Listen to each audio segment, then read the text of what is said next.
வணக்கம். நான் வேஜாஸ் பேசுகிறேன். இப்போ நம்ம தொழிற்பேட்டை ஜிஎஸ்லேருந்து கரெக்டாக ஒரு 11 கிலோமீட்டரில் நிற்கிறோம். இது வந்து ஒரு 3.25 ஏக்கர் புஞ்ச லேண்டுங்க. இது ட்ரை லேண்டு தான். பாருங்க, அந்த கல் இருக்குது பாருங்கள். பாருங்க, அந்த கல்லுலேருந்து இது வந்து 30 அடி ரோடுங்க. இது பஞ்சாயத்து ரோடு தான். அதுலேருந்து கிட்டத்தட்ட ஒரு 500 அடி ஃப்ரண்டேஜ் வருங்க. சைட்டுக்கு வந்து 500 அடி ஃப்ரண்டேஜ் வரும். ஸோ அப்படியே நேராக வந்து இப்படி வந்து வருது. இது என்னென்னா கோழி பண்ணை, ஆட்டு பண்ணை, மாட்டு பண்ணை அந்த மாதிரிலாம் பண்ணலாம். இல்லை ஃபார்ம் லேண்டு, ஃபார்ம் ஹவுஸு அந்த மாதிரிலாம் பண்ணலாம். இடம் வந்து நல்ல புஞ்ச லேண்டு தான்.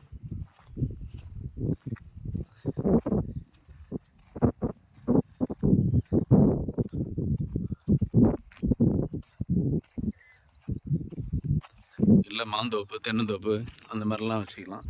எதுவுமே இல்லைனாலும் சவுக்கு இந்த மாதிரி வாங்கி மானாவாரி சவுக்கு போட்டிங்கனாலே கூட போதும். தண்ணியெல்லாம் நாங்கள் சவுக்குக்கு தேவையில்லை. பட் ஆனால் அது ட்ரை லேண்டு தான்.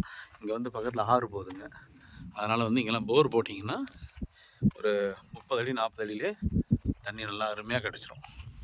ஃபுல் ஃப்ரண்டேஜுங்க இது. இந்த பாருங்கள், அந்த இதிலேருந்து அப்படியே வந்து அந்த கம்பம் வரைக்கும் வருதுங்க.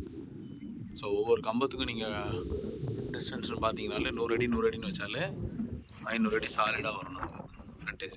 இது ஒரே ஆளாக வாங்கிக்கலாம். இல்லை ஆளுக்கு ஒவ்வொரு ஏக்கராக அப்படியே இந்தந்த ரோட்லேருந்து அப்படியே கட் பண்ணி கூட நீங்கள் எடுத்துக்கலாம்.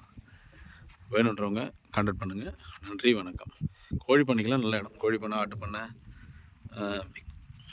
பிக் ஃபார்மு இதெல்லாம் வந்து நல்ல சூப்பராக இருக்கும். ஏன்னா ஊருக்கு ஒதுக்குப்புறமாக இருக்குங்க இது. ஸோ இந்த ரோடு வந்து நேராக வந்து ஆவணிப்பூரில் போய் ஜாயிண்ட் ஆகிடுங்க.